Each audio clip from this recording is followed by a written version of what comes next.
Hello friend, आई मैं doctor Shadan Malik. आज मैं एक टॉपिक पर बात करने वाला हूँ जिसको एक इमरजेंसी टॉपिक है जिसको ARDS बोलते हैं। और इसकी जो फुल फॉर्म है वो है एक्यूट रिस्पिरेटरी डिस्ट्रेस सिंड्रोम। ये एक इमरजेंसी कंडीशन होती है जिसमें पेशेंट को बहुत ज़्यादा परेशानी होती है और किस किस परेशानी का पेशेंट को सामना करना पड़ता है और इसके लक्षण क्या हैं, इसके सिम्टम क्या है, कि किस कारण होता है और इससे कैसे बचना चाहिए और हॉस्पिटल में इसका क्या ट्रीटमेंट दिया जाता है पेशेंट को। तो आज मैं इस वीडियो में आपको बताने वाला हूं, तो इसको वीडियो देखिए, लाइक करिए और सब्सक्राइब करिए चैनल को। Thank you. अब हम बात करते हैं ARDS के बारे में। ARDS होता क्या है? देखो, इसकी फुल फॉर्म जो है ARDS की वो होती है एक्यूट रिस्पिरेटरी डिस्ट्रेस सिंड्रोम। ठीक है, अब इसकी डेफिनेशन क्या है? It is a clinical syndrome characterized by the sudden and the progressive pulmonary edema and hypoxaemia. Hypoxaemia उसको बोलते हैं जब पेशेंट के अंदर जब सांस लेने में ज़्यादा दिक्कत होती है तो उसके अंदर ब्लड के अंदर ऑक्सीजन लेवल का कम होना, उसको हाइपोक्सीमिया बोलते हैं।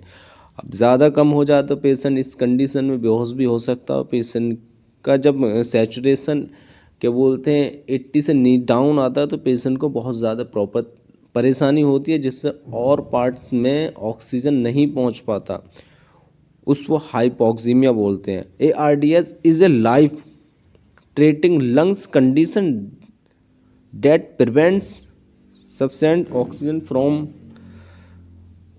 Getting to lungs and into the blood.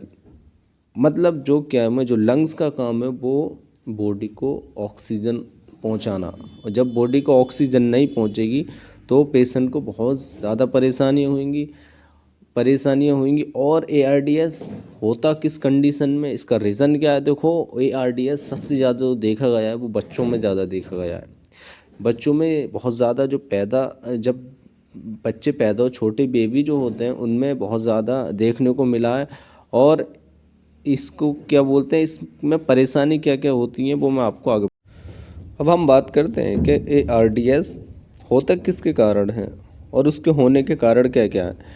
देखो, सेप्सिस सिंड्रोम का होना, ठीक है, और सेवर मल्टीपल ट्रॉमा, ठीक है, मतलब तुरंत एक्सीडेंट से पेशेंट भी कभी कभी ARDS में पहुंच जाता है।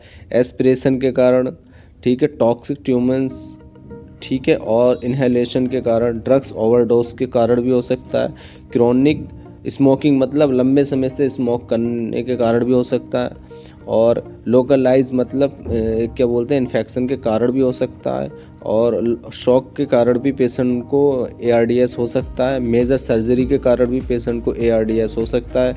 और लेफ्ट हार्ट फेलियर के कारण भी पेशेंट को क्या बोलते हैं ARDS हो सकता है। तो इसके जो मैंने इसमें वीडियो में आपको बताए हैं, इसके ये कारण होते हैं और इस कारण ये क्या बोलते हैं ARDS हो सकता है। ये एक बहुत इमरजेंसी कंडीशन है। जब पेशेंट की बॉडी में ऑक्सीजन नहीं पहुंच पाता है प्रॉपर तरीके से तो पेशेंट को बहुत ज़्यादा प्रॉब्लम होती है। और कभी कभी जब ज़्यादातर इसमें देखा तो पेशेंट की डेथ भी इसमें हो सकती है, जब से ऑक्सीजन लेवल डाउन हो जाता है जिससे ब्रेन को या अदर पार्ट को ऑक्सीजन नहीं पहुंच पाता तो उस कारण पेशेंट की डेथ भी हो सकती है। तो इसमें पेशेंट पैरालाइज कंडीशन में पहुंच जाता है।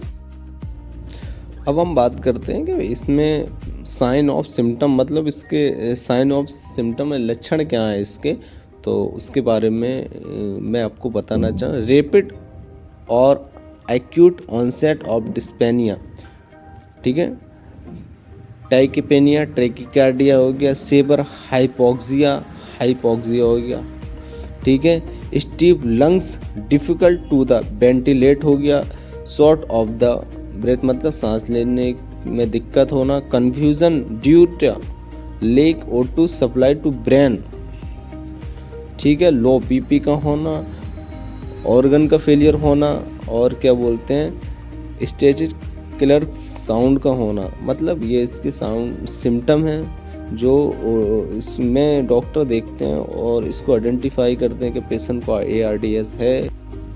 अब हम बात करते हैं कि इसका डायग्नोस क्या है और कौन कौन सी टेस्ट और कौन कौन सी जांचें करानी पड़ती हैं, जो इसमें मैं बताने वाला हूँ। देखो, पेशेंट का ABG एनालिसिस कराना होता है, चेस्ट एक्सरे भी कराना होता है, हाइपोक्सीमिया, ठीक है, ये भी देखना होता है, CT भी पेशेंट का कराना पड़ता है।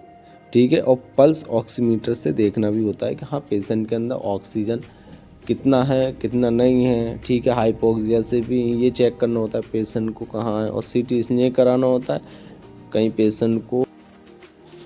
अब हम बात करते हैं कि हॉस्पिटल के अंदर इसका मैनेजमेंट कैसे किया जाता है। तो देखिए आप, देखो प्रोवाइड O2 ऑक्सीजन, मतलब पेशेंट को ऑक्सीजन थेरेपी दी जाती है जो एंडोट्रेकियल इंट्यूबेशन के थ्रू पेशेंट को दी जाती है। प्रोवाइड मैकेनिकल बेंड में पेशेंट को कभी कभी वेंटिलेटर पे भी डालना पड़ सकता है। और नंबर 3 प्रोवाइड एंट्रोपी, मतलब dopamine improve the cardiac output, मतलब डोपामिन पेशेंट को दिया जाता है जिससे हार्ट प्रॉपर तरीके से अपना वर्क करे, और उसका इनपुट और आउटपुट अच्छे से जब इंक्रीज़ होगा तो पेशेंट को ऑक्सीजन लेवल भी इंक्रीज़ होगा और प्रॉपर तरीके से मेंटेन रहेगा।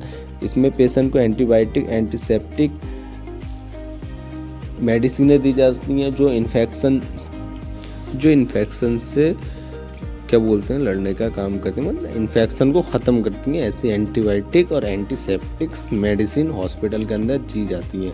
Administration large dose of the corticosteroid and the pulmonary vasodilation, मतलब स्टेरॉइड मेडिसिन दी जाती हैं जो पल्मोनरी को डायलेट करके मतलब प्रॉपर सांस लेने में उस सांस लेने में काम करे। इससे प्रॉपर तरीके से पेशेंट को सांस आएगा, ऑक्सीजन लेवल पूरी बॉडी में